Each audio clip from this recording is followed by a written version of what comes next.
Welcome everybody to the first video lecture in the Deep Web 101 course. In this video, we're going to be discussing the deep web, the dark web, and the surface web, and explore the differences and nuances between the three. So jumping into the content here, when you're talking about the deep web, you'll often see a depiction of an iceberg, and we'll be using that for these examples. And while it's not the most technical way we could put things, it is the easiest for illustration. So when you're looking at this iceberg, you'll see that top there that is actually above the sea level. And for our case here, that'll represent the surface web. The surface web, which is on the surface of the internet, is basically everything you use every day. These are things like Google, YouTube, Reddit. Anything you can access straight through a link would be considered on the surface web. Below that and below the sea level of this iceberg, we'll find the deep web. The deep web is the part of the internet that contains things that are private, like your private emails, your Dropbox accounts, your Facebook messages. Anything that has security or needs certain authentication to access would be considered part of the deep web. And you can see how that would represent the majority of the internet, because not everything is publicly accessible. In fact, most things are hidden behind some sort of security on the internet. And this last little part of the iceberg, this bottom part down here, would be considered the dark web.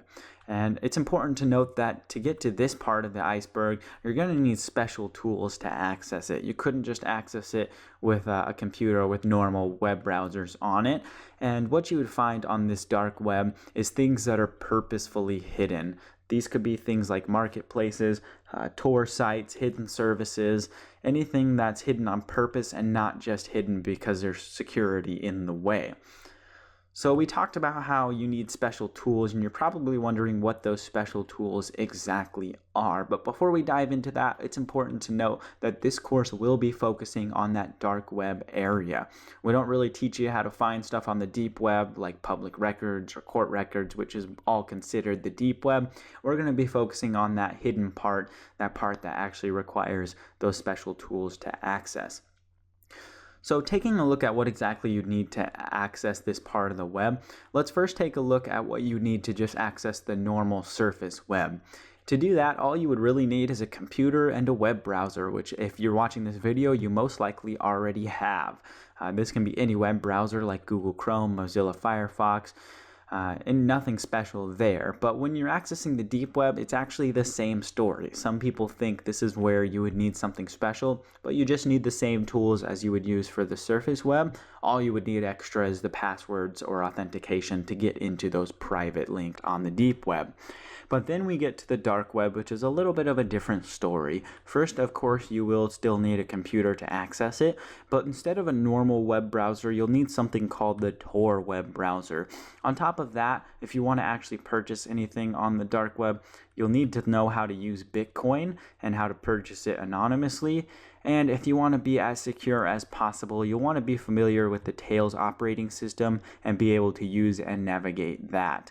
Now, it's important again to note that this course will be focusing on those tools used to access the dark web.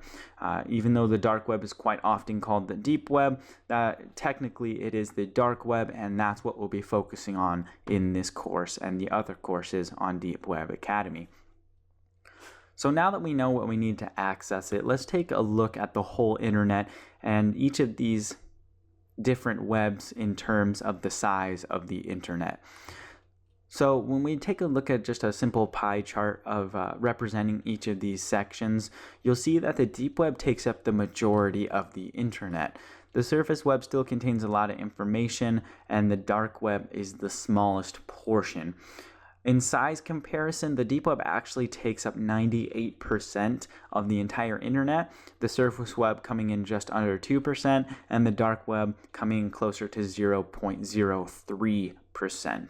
And on the screen there, you'll see some other names used for these different types of internet. The surface web can also be called the clear net or just the regular web. The deep web can also be called the dark net, the Tor network, the hidden web, or the invisible web. However, the dark net and Tor network names for those are not the most accurate and pretty much shouldn't be used when talking about the deep web specifically.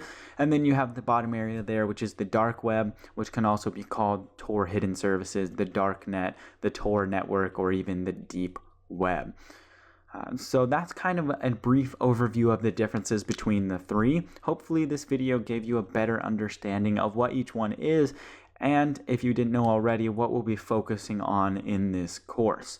In the next video, we're going to be discussing a history behind the tools that are commonly used to access this deep web.